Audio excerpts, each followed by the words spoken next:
Hello दोस्तों, नमस्कार। मैं राकेश रेजा एक बार फिर हाजिर हूँ आपके लिए बाजार पे राय का एक नया एपिसोड लेकर। और आपको पता है, बाजार पे राय में हम लोग चर्चा करते हैं ग्लोबल इवेंट्स की, ग्लोबल मार्केट की, देसी इवेंट्स की, क्रूड गो और गोल्ड सिल्वर डॉलर इन सब की, और इन सब का इंडियन मार्केट पे क्या असर होने वाला है उन सब की। फिर हम लोग चर्चा करते हैं उन स्टॉक्स की जो हम लोग ने पिछले एपिसोड में रिकमेंडेड किए थे आपके लिए। और अंत में मैं उन स्टॉक्स की चर्चा करता हूं जिनमें आप पैसे लगाकर इस हफ्ते में अच्छा पैसा कमा सकते हैं। और आपको मैं बता दूं कि मैं बहुत जल्द एक और वीडियो लेकर आने वाला हूं जिसमें मैं आपको बताऊंगा कि पिछले कुछ महीनों से जो स्टॉक्स मैंने रिकमेंड किए हैं उन सब का क्या रिजल्ट रहा, कितने स्टॉक्स चले कितने नहीं चले, कहाँ हमारा स्टॉप लॉस हिट हुआ, कहाँ हमने पैसे बनाए और क्या मेरा परफॉर्मेंस रहा। तो ताकि आपको भी एक आइडिया आए कि हम लोग कहाँ तक सक्सेसफुल रहे हैं इस मामले में। तो चलो शुरू करते हैं मार्केट की बात की।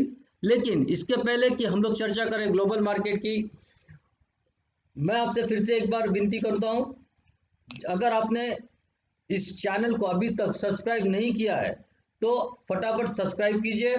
इस वीडियो को अंत में जाके लाइक कीजिए और लोगों के साथ में शेयर कीजिए, ताकि जो लोग जैसे आप लोग इस वीडियो में जो मैं आपको बता रहा हूँ उसका फ़ायदा उठा रहे हैं, अगर आपका पैसा बन रहा है तो और भी लोगों को इसका फ़ायदा उठाने का मौका दीजिए। अपने दोस्तों से, अपने रिश्तेदारों से इस वीडियो को शेयर कीजिए और उस वो भी इस इंफॉर्मेशन का फ़ायदा उठा सके, वो हम देखना चाहिए। आगे बढ़ने से पहले डिस्क्लेमर, मैं सेबी रजिस्टर्ड या सेबी अप्रूव्ड एनालिस्ट नहीं हूं।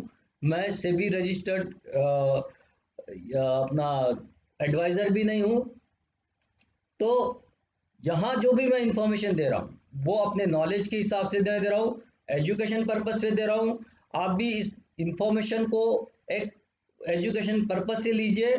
और कोई भी डिसीजन लेने से पहले, इस इंफॉर्मेशन के बेस पे कोई भी डिसीजन लेने से पहले आप अपने एडवाइज़र से, फाइनेंशियल एडवाइज़र से या इन्वेस्टमेंट एडवाइज़र से चर्चा कीजिए और उसी के बाद में अपना ट्रेडिंग से रिलेटेड या इन्वेस्टमेंट से रिलेटेड डिसीजन लीजिए। क्योंकि आपको होने वाले फ़ायदे के लिए मैं ज़िम्मेदार नहीं हूँ, या आपको होने वाले नुकसान के लिए भी मैं ज़िम्मेदार नहीं हूँ। फ़ायदा भी आपका है, नुकसान भी आपका है। मैं इन्फॉर्मेशन देने का काम कर रहा हूँ, मैं अच्छी चीज़ें निकाल के लाने का काम करता हूँ। उस पर आप अपनी स्टडी कीजिए और अपना डिसीजन खुद लीजिए। तो आगे बढ़ते हैं, ग्लोबल मार्केट की बात शुरू करते हैं, ग्लोबल इवेंट्स की बात करते हैं। तो पिछले अगर वीक में हमने देखा कि यूरोपियन और अमेरिकन मार्केट में काफ़ी गिरावट रही, खास करके डाउ अपने पिछले करीब करीब 20-22 दिन के लो के नीचे बंद हुआ। तो इनफैक्ट सॉरी, 20-22 दिन नहीं, करीब करीब 35-40 दिन के लो के नीचे बंद हुआ।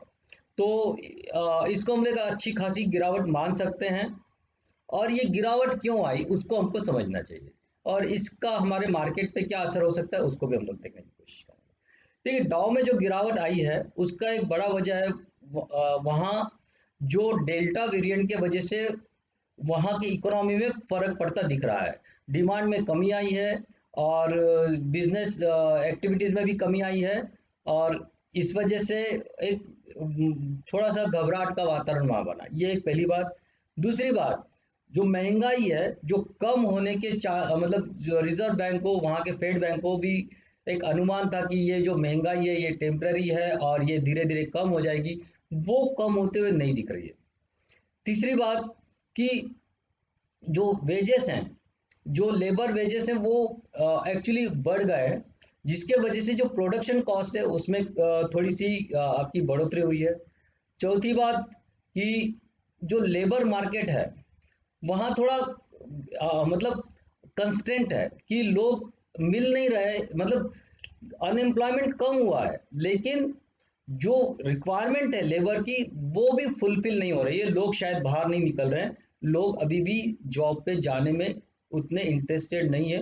लेकिन डेफिनेटली जो अनएम्प्लॉयमेंट है वो प्री कोविड, मतलब हम लोग अगर अगस्त 19 की बात करेंगे या तो वहाँ से भी हम लोग बेटर है, मतलब अमेरिकन की मार्केट की बात कर रहा हूँ कि वहाँ से भी उनका डेटा बेटर है, तो उसके कंपेयर में भी अनएम्प्लॉयमेंट कम हुआ है। लेकिन जो डिमांड है फैक्ट्रियों की वो अभी भी फुलफिल नहीं हो रही, तो ये थोड़ा अजीब सा एक माहौल है। तो इन सब का जो असर है वो ये है कि लोगों को अब ये डर लग रहा है कि महंगाई कम नहीं होने की वजह से जो स्टिमुलस वहाँ की फेड ने दिए हुए हैं वो उन्हें वापस ले सकती है, धीरे धीरे कम कर सकती है। लेकिन अभी भी इंटरेस्ट रेट कम होने के चांसेस नहीं है, लेकिन जो मार्केट में स्टिमुलस के रूप में पैसा आ रहा है वो कम हो जा गया। तो ये एक वजह है। तो इन सब का मिलकर जो असर हो रहा है उसका असर हमको अमेरिकन मार्केट्स में दिख रहा है, और वहाँ अच्छी खासी गिरावट हमने देखी है। अब इसका हमारे बाजार, भारतीय बाजार पे क्या असर हो सकता है कि देखिए, वैसे तो मैं अभी भी अपबीट हूँ, और ये एक टेम्पररी फिनोमिना मुझे लग रहा है कि जैसे ही थोड़ा सा कोविड का या डेल्टा वेरिएंट का कंट्रोल होगा वहाँ से वापस से मार्केट पिकअप होगा, क्योंकि अमेरिकन मार्केट में काफ़ी अच्छी एक बढ़ोतरी है। ये एक टेम्पररी स्लो डाउन है, मतलब हम लोग कंपेयर करेंगे कि पिछले महीने से इस महीने में तो एक स्लो डाउन है, लेकिन ओवरऑल ग्रोथ अच्छी है। तो ये ग्रोथ जो कम हो रही है, जिसका एक तो वजह कोविड है, दूसरा सप्लाई चेन है, जो जो रॉ मटेरियल है वो थोड़ा महंगा हो गया है, और उसके वजह से, और महंगा होने के साथ साथ वो अवेलेबिलिटी भी नहीं हो रही है, क्योंकि ट्रांसपोर्टेशन का प्रॉब्लम है। तो इन सब के वजह से थोड़ा सा एक स्लो डाउन जैसा दिख रहा है, लेकिन ये वापस भागेगा। लेकिन हमारे मार्केट में इसका मुझे अभी इमीडिएट कोई असर तुरंत ही पड़ते हुए नहीं दिख रहा है, बल्कि मैं अभी भी एक्सपोर्ट ओरिएंटेड जो कंपनीज हैं उनके ऊपर बहुत बुलिश हूँ। तो आप लोग को ऐसे कंपनियों को ढूंढना होगा, और उसमें आपको इन्वेस्ट आप करेंगे, खास करके आप देखेंगे कि टेक्सटाइल है, और कुछ फार्मा रिलेटेड हैं, आईटी है, ये कंपनियां आगे अच्छा कर सकती है। लेकिन इस वीक के लिए हम लोग अगर कोई सेक्टर देखते हैं तो वहाँ अभी भी हमको लगता है कि थोड़ा सा आईटी सेक्टर इस वीक के लिए थोड़ा सा कमज़ोर हो सकता है, क्योंकि वो पूरी तरह से अमेरिकन मार्केट पे डिपेंड करता है। तो शायद मुझे वो थोड़ा सा कमज़ोर होते हुए दिखता है। लेकिन मुझे जो स्ट्रांग दिख रहा है इस वीक में तो वो है बैंकिंग सेक्टर, मुझे थोड़ा स्ट्रांग होते दिख रहा है। तो इस वीक के लिए मैं बुलिश हूँ बैंकिंग के ऊपर, और कुछ हद तक फार्मा भी हो सकता है, क्योंकि जो डेल्टा वेरिएंट का जो डर है वो बेसिकली फार्मा कंपनीज को थोड़ा सा पुश कर सकता है।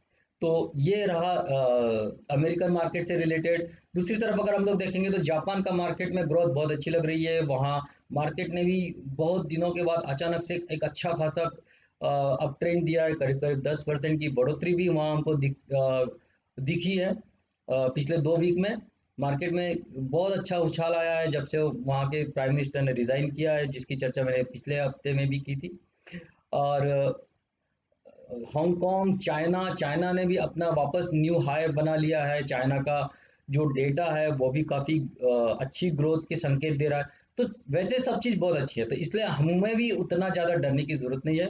मार्केट में अभी भी हमारा जो मुंह रहेगा वो अभी भी स्ट्रांग बना रहेगा, ऐसा मुझे लग रहा है। लेकिन हमको थोड़ा कॉशियस रहना पड़ेगा अमेरिकन मार्केट के। अगर हम लोग देखेंगे तो कहीं कुछ थोड़ा बहुत असर हमारे यहाँ दिख सकता है, लेकिन ओवरऑल ट्रेंड स्ट्रांग है।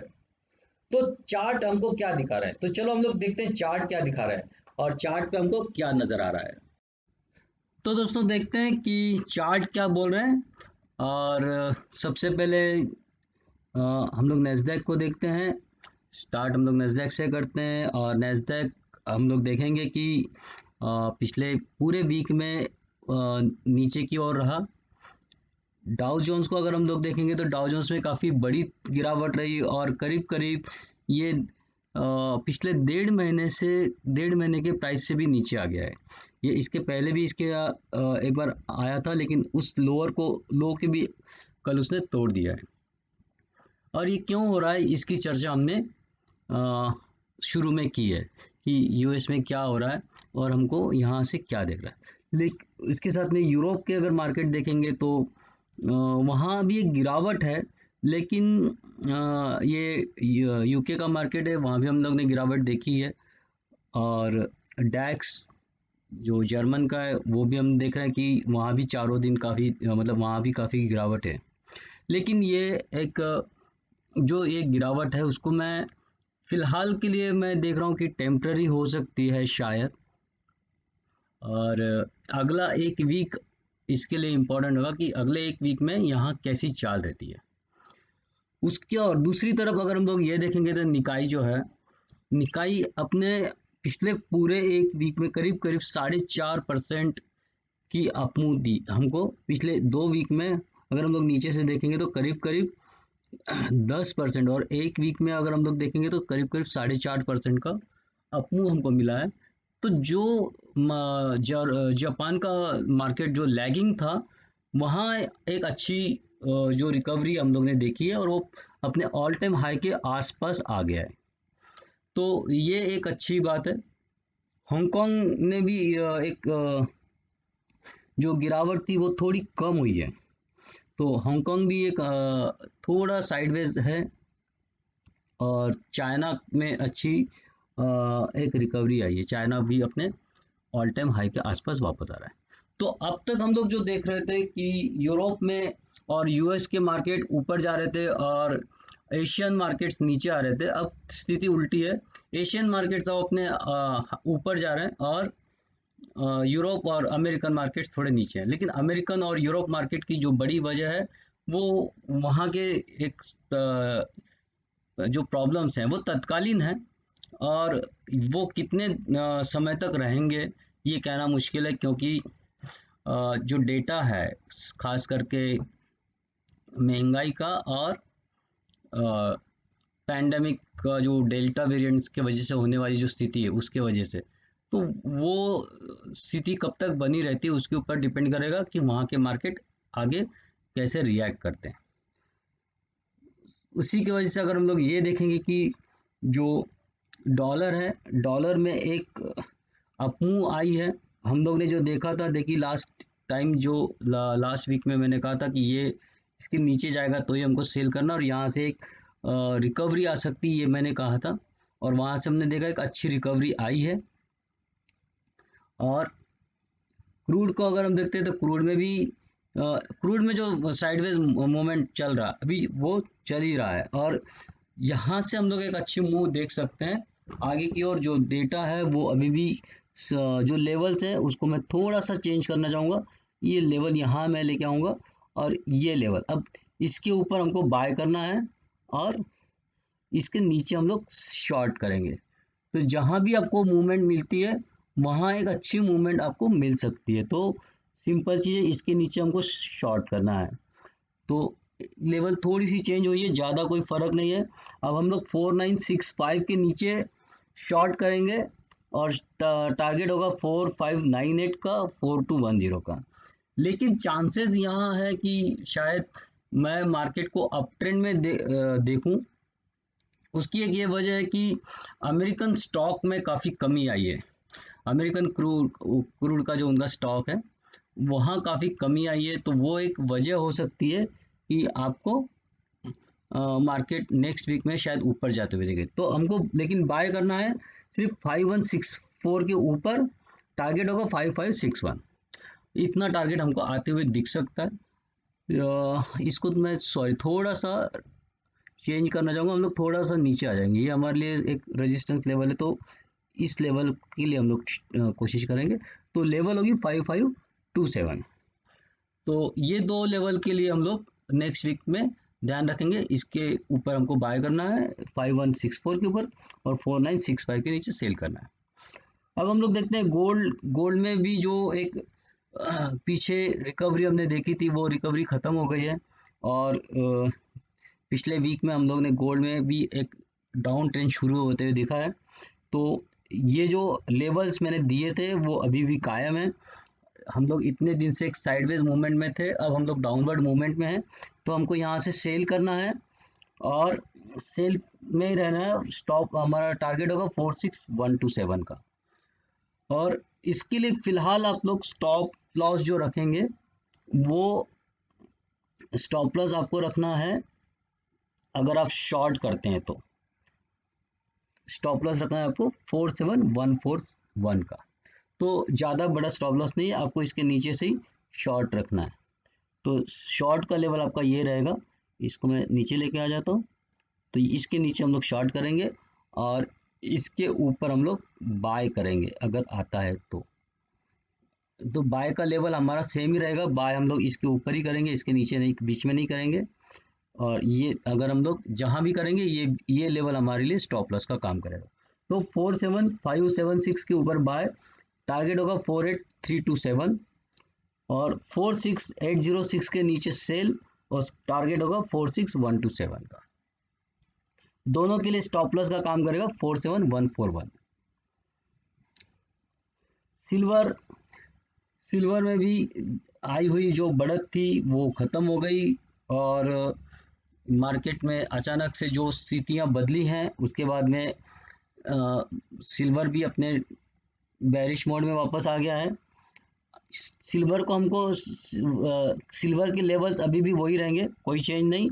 हम इसी के नीचे इसके नीचे सेल करेंगे तो लेवल होगा सेल का हमारा 62917 और टारगेट होगा 61275। बाय बाय हम लोग इसके ऊपर वापस जो लेवल्स हैं वो कंटिन्यूस हैं, तो बाय इसके ऊपर करेंगे हम लोग 64092 के ऊपर बाय करेंगे। टारगेट होगा 65620, 65751 और 67390। इतने लेवल्स आएंगे, इसकी कोई मतलब इसके चांसेस काफ़ी कम है, लेकिन ये जो फर्स्ट दो लेवल है वहाँ प्राइस उसी के बीच में घूमते हुए हमको नज़र आएगी।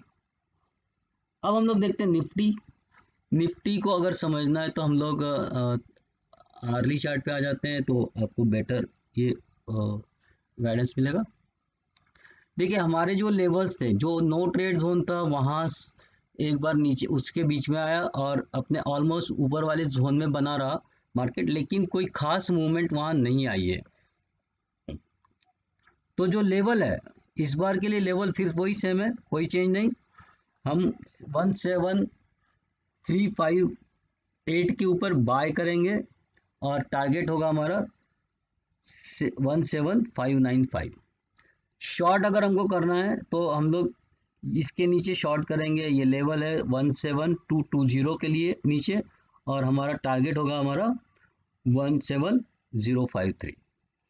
तो 050 बोलेंगे हम लोग। तो ये हमारे निफ्टी के लेवल्स रहेंगे इस वीक के लिए। इसमें कोई चेंज नहीं है, जो पिछले बार था वही लेवल अभी भी कंटिन्यूस है। बैंक निफ्टी को अगर हम लोग देखते हैं तो बैंक निफ्टी का भी सिचुएशन वही है। अभी हम लोग एक्चुअली हम लोग का यहाँ ट्रेंड अभी भी ऊपर का ही है, तो यहाँ हम लोग अभी भी इसके ऊपर बाय ही रहेंगे जब तक ये ट्रेंड लाइन जो है ये ट्रेंड लाइन नहीं ब्रेक होती, हमारे लिए बाय में ही रहना है। अगर ट्रेंड लाइन ब्रेक होती तो ही हमको नीचे के लिए सेल करना है। तो और सेल के लिए भी मैं कहूँगा कि ये बहुत बड़ी रेंज है जहाँ हमको कोई बड़ा ट्रेड नहीं लेना है। तो 515 के ऊपर हमको बने रहना है ऊपर की ओर और 36511 के ऊपर बने रहना है और 36259 के नीचे हमको शॉर्ट करना है। तो बीच में का जो 250 पॉइंट्स का जो रेंज है वो फिलहाल मेरे लिए नो ट्रेड जोन है, इसमें हम लोग कोई ट्रेड नहीं करेंगे। और ऊपर की ओर अगर निकलता है तो हमारे लिए अभी भी मार्केट काफ़ी यहाँ से मुझे एक बड़ी मूव आते हुए दिखती है। खास करके अभी तो जो ट्रेंड है पता नहीं जो ग्लोबल मार्केट का मंडे हमारे मार्केट पे क्या असर होगा वो थोड़ा देखने वाली बात होगी, पर अदरवाइज हमारा जो मार्केट है वो अभी हमको काफ़ी बुलिश लग रहा है। अब हम उन स्टॉक्स की चर्चा करेंगे जो मैंने इसके पहले आपको ट्रेड के लिए दिए थे, उसमें से उनका परफॉर्मेंस कैसा रहा वो हम लोग देखेंगे। तो सबसे पहले मैं आपको बताऊंगा कि ट्रेड जो मैंने अदानी ट्रांसमिशन का दिया हुआ था 1129 के पास में बाय का हम लोग ने ट्रेड दिया था और अब उसने हमारे लास्ट जो हमारा टारगेट था उसको भी पार कर दिया है और वहाँ से वो ऊपर निकला है। तो अब यहाँ से मेरा नया टारगेट होगा 2370। अब इस ट्रेड के लिए मैं बना रहूँगा और स्टॉप लॉस में रखूँगा अभी 1651 का। तो 1651 के लिए मैं के ट्रेलिंग स्टॉप लॉस के साथ में मैं एंट्री मेरी कंटिन्यूस रहेगी। जो यहाँ नया बाय करना चाहता है वो वापस से यहाँ बाय भी कर सकता है। आपके लिए एंट्री 1819 का जो उसके ऊपर आपको एंट्री करना है 1651 के स्टॉप लॉस के साथ में। टारगेट होगा 2370। फिर हम लोग देखेंगे अदानी टोटल गैस ATGL, उसने भी हमारे फर्स्ट लेवल को काफ़ी पार करके फिर थोड़ा रिट्रेसमेंट दिया और फिर ऊपर चलने लगा। अभी हम लोग इसको डेली चार्ट में देखते हैं तो आपको ज़्यादा बेटर समझ में आएगा। ओके, तो ये देखेंगे तो ये एक रिट्रेसमेंट हुई और फिर वापस से ऊपर ये बढ़ना का शुरू हुआ। अगर ये वापस यहाँ से ऊपर बढ़ता है तो मेरा जो सेकंड टारगेट है वो डेफिनेटली मैं अभी भी उसी के लिए मैं खड़ा रहूँगा। और जो जिसने नहीं ट्रेड किया है अभी वो भी इसके ऊपर ट्रेड वो इनिशिएट कर सकता है, नया ट्रेड इनिशिएट कर सकता है 16282 के टारगेट के लिए। फिर हम लोग देखेंगे गायत्री को मैंने आपको सजेस्ट किया था और 48 से लेके 56 तक का अभी तक ₹8 मतलब ऑलमोस्ट 20%। और अगर हम लोग ये देखेंगे इसने हाई जो किया था ₹58 5840 का और ऑलमोस्ट हमारा इस मतलब लेवल से वो 20% से ज़्यादा कम अभी तक हमको मिल चुकी है। फिर GSS इन्फोटेक अगर हम लोग देखेंगे कि 32 का मैंने बाय दिया था और 87 का फर्स्ट टारगेट है। अगर 87 ब्रेक होगा तो हम नई लेवल्स के लिए वापस ट्रेड करेंगे। अभी तक उसने हम जो हाई है वो 85 का हाई कर मतलब ये हमको मिल चुका है। तो अगर हम लोग देखेंगे तो ये यहाँ से करीब करीब ₹13 का मतलब ये भी 20% का आपको यहाँ अपसाइड मिल चुका है। दूसरा स्टॉक है फिर गणेश हाउसिंग, उसने भी हमारे फर्स्ट टारगेट को यहाँ अचीव कर लिया है जो कि 134 से 158 का जो हमारा फर्स्ट टारगेट था वो अचीव है और उसके ऊपर सेकंड टारगेट के लिए ये चलने के लिए रेडी है। अगर किसी ने नहीं लिया है तो यहाँ वापस से एंट्री कर सकता है, नई एंट्री कर सकता है। आप स्टॉप लॉस रखेंगे 150 का, 150 के स्टॉप लॉस के साथ में आप नई एंट्री भी ले सकते हैं यहाँ और आपका टारगेट होगा 189 का। फिर नेक्स्ट जो स्टॉक है जो एल्यूमिनियम नेशनल एल्यूमिनियम, ये देखेंगे 8480 का रिकमेंडेशन प्राइस था। फर्स्ट टारगेट 9795 अचीव हुआ और सेकंड टारगेट ऑलमोस्ट हम लोग सेकंड टारगेट को टच करते वहाँ से नीचे आए 10230 का हाई हम लोग ने यहाँ लगाया है। ये अभी भी चलेगा, अभी जो ये रिट्रेसमेंट है ये छोटी सी एक प्रॉफिट बुकिंग है ऐसा मैं इसको मान रहा हूँ फिलहाल।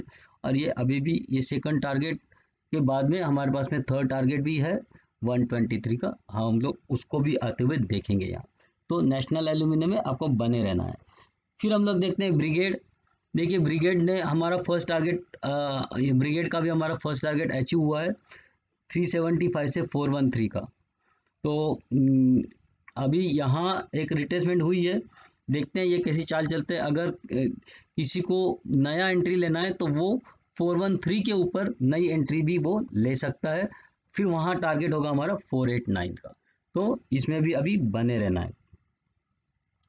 फिर अगर हम लोग देखते हैं कोल इंडिया के जो लेवल है वहाँ से अभी हमारी हम लोग वहाँ से करीब करीब ₹5 का एक अपसाइड हमको मिल चुका। ये कोई बड़ा अपसाइड नहीं है फिलहाल, लेकिन हम जहाँ हमने हमारे रिकमेंडेशन से प्राइस अभी ऊपर चल रही है। अगर हम लोग नेक्स्ट देखेंगे तो फाइज़र का एक ट्रेड मैंने लास्ट वीक दिया है, वहाँ भी प्राइस अपने बाइंग रिकमेंडेशन से ऊपर चल रहा है। फिर ये है IFB इंडस्ट्रीज़, 1061 का एंट्री था और हमारा ऑलमोस्ट 1144 की 44 का हाई यहाँ हमको अचीव होते हुए दिखा है। नीचे आया है लेकिन इसमें आपको बने रहना है, फर्स्ट टारगेट आपको बहुत जल्दी आते हुए दिखेगा।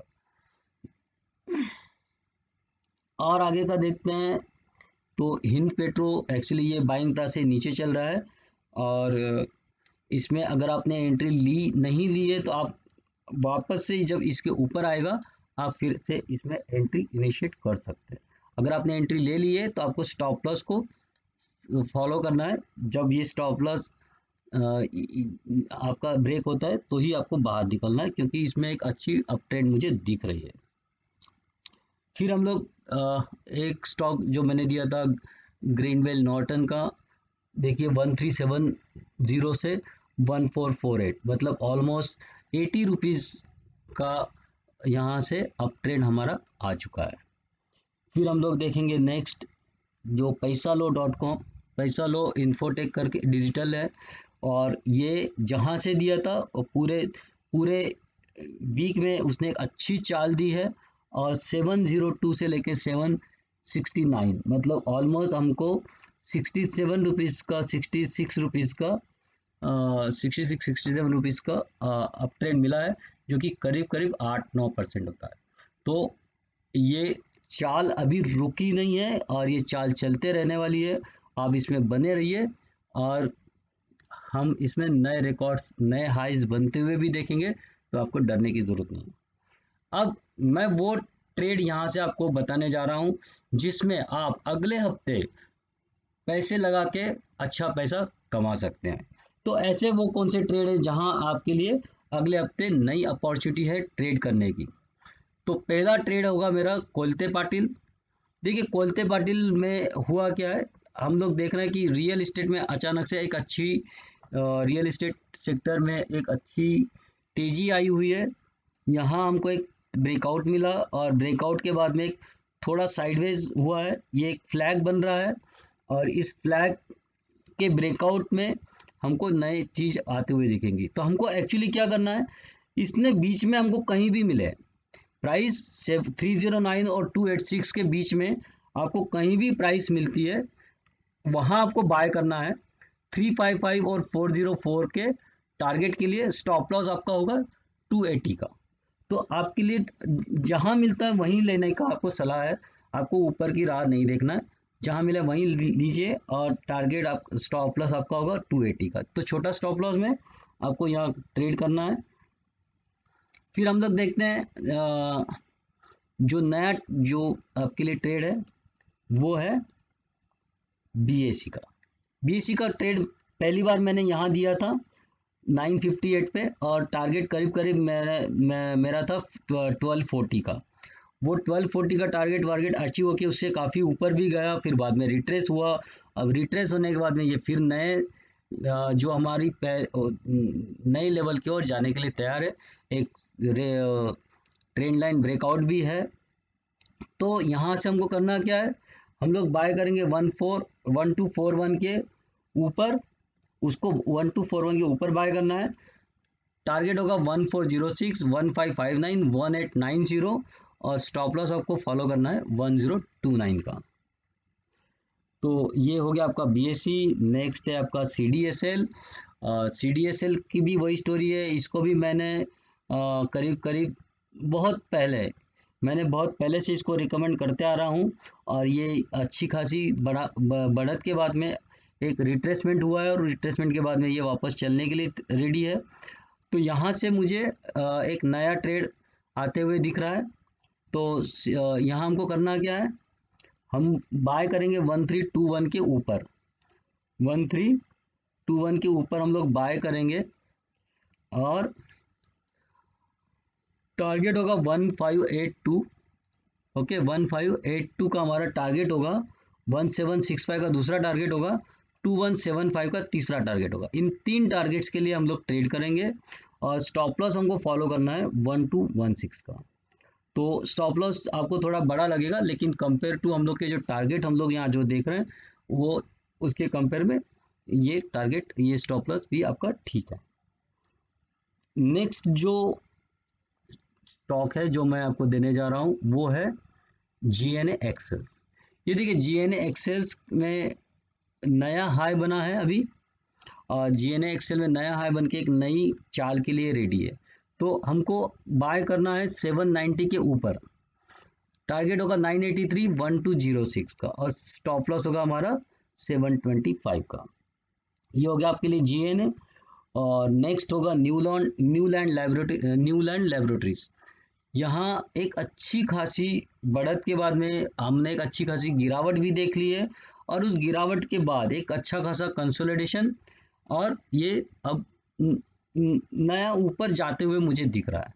तो मैं इसको यहाँ से बाय करने की मतलब मेरा रिकमेंडेशन रहेगा।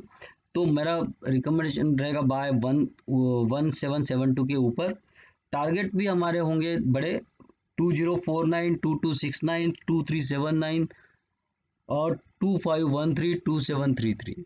ये सारे टारगेट हमें अचीव हो सकते हैं अगर ये यहाँ से ऊपर की ओर चलना चालू करे तो। लेकिन स्टॉप लॉस हमको फॉलो करना है 1548 का। तो 1548 के स्टॉप लॉस के साथ में आप इसमें यहाँ एंट्री कर सकते हैं।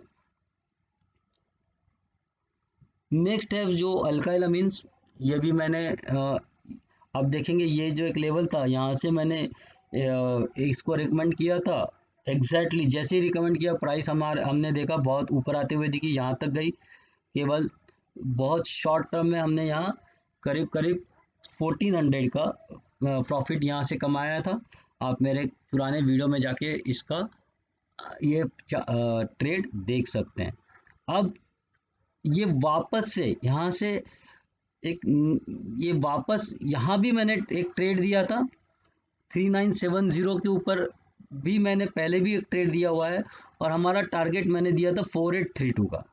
ये 4832 तक तो नहीं गया था, लेकिन ये ऑलमोस्ट हमारा 4756 जाके फिर वहाँ से नीचे आया। तो हमारे इस ट्रेड से भी हमने वहाँ करीब करीब 800 का प्रॉफिट, वहाँ मतलब ऑलमोस्ट 20% का प्रॉफिट हम लोग ने यहाँ मिलाया हुआ है। प्रॉफिट प्राइस नीचे आई, फिर ऊपर गई, फिर नीचे आई।